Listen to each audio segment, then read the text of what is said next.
En aquel tiempo, Felipe encuentra a Natanael y le dice: aquel de quien escribieron Moisés en la ley y los profetas, lo hemos encontrado. Jesús, hijo de José, de Nazaret.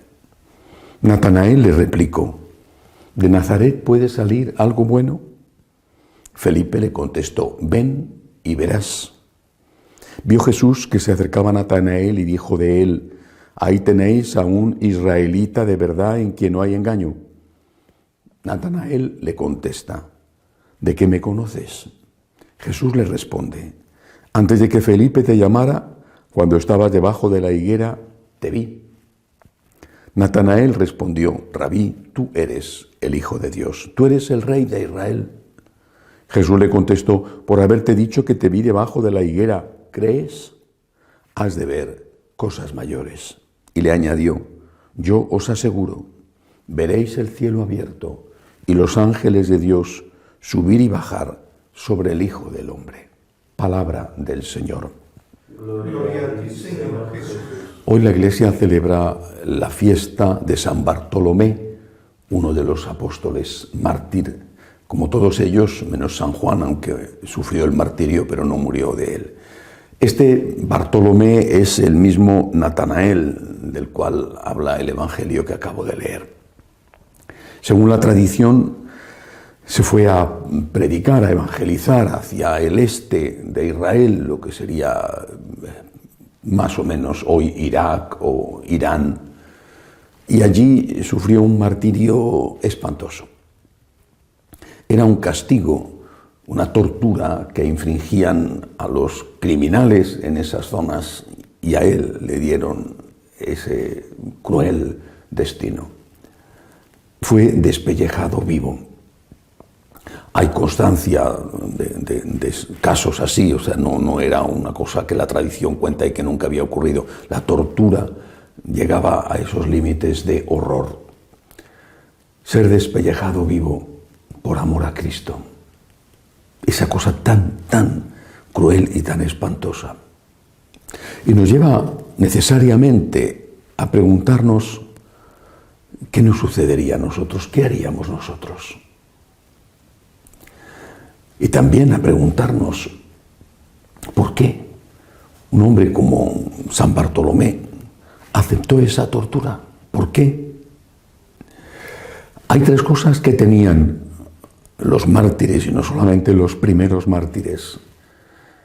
Hay tres cosas que tenían y tenemos que saber si las tenemos nosotros, y si no las tenemos, hay que pedirlas.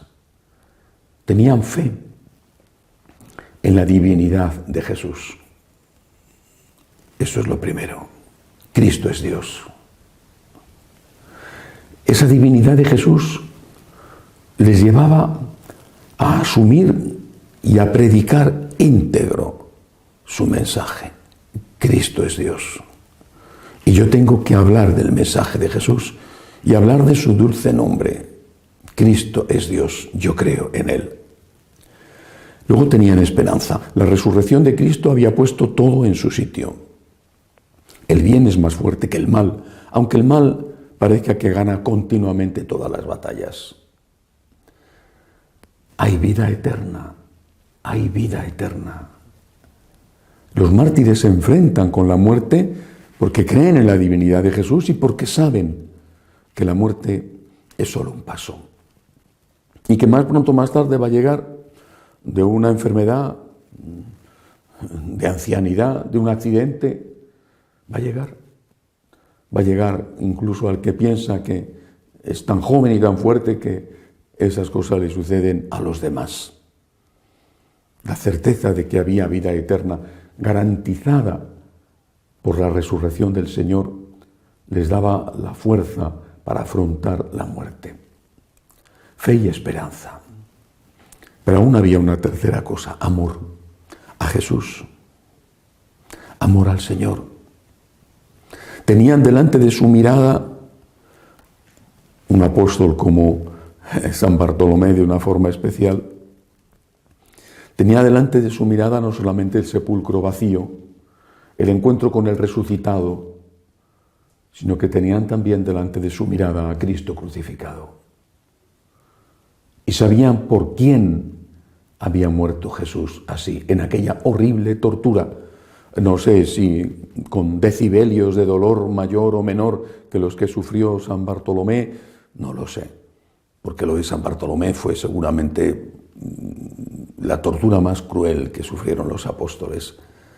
En todo caso, la flagelación del Señor, el camino de la cruz, la muerte crucificado, era tan horrible, y además sufrida por el Hijo de Dios hecho hombre, que delante de eso ellos decían: tú has hecho eso por mí y yo estoy dispuesto a lo que tú me pidas por ti. Tenían fe en que Cristo es Dios. Tenían esperanza en que había vida eterna. Y tenían amor al Señor. Un amor al Señor que les llevaba también por Él a amar al prójimo. Porque ese amor al Señor podían haberlo ejercido más o menos pacíficamente, sin meterse con nadie, sin hablar de Cristo, recogidos en un lugar desierto o en lo alto de una montaña, y sin embargo se lanzaron a predicar con todos los riesgos que eso llevaba, porque tenían amor al Señor y obedecían su mandato: id y predicad hasta el fin de la tierra, pero también tenían amor a los hombres y sabían que enseñar el mensaje de Jesús era la salvación del ser humano, de cada ser humano, y por eso lo hacían. Corrían riesgos, pagaban el precio de la sangre, pero estaban llenos de amor a Cristo y a la gente, incluso a sus asesinos. Llevaban el mensaje, porque sabían que ese mensaje era un mensaje de salvación, el mensaje íntegro del Señor, no un mensaje edulcorado, camuflado, recortado, adaptado, sino el mensaje del Señor tal y como el Señor lo proclamó. Es muy impresionante leer los discursos de San Pedro, que recoge los Hechos de los Apóstoles en los primeros capítulos, capítulo 3, por ejemplo. Cómo San Pedro con valentía se enfrenta a los judíos y les dice la verdad: habéis matado a Jesucristo, habéis matado al Mesías, pero ha resucitado y somos testigos de ello. Aquellos no tenían miedo, no porque fueran superhombres a los cuales el dolor no les afectaba, sino porque tenían fe en la divinidad de Cristo, esperanza en que hay vida eterna, y sobre todo tenían un amor al Señor inmenso, y por el Señor tenían un amor a los hombres, pues sabían que llevar el mensaje del Señor, el dulce nombre de Jesús, era la salvación de los hombres. Hagamos nosotros lo mismo, y si no somos capaces, pidamos a Dios que nos dé la fuerza y nos dé la ayuda para serlo. Que así sea.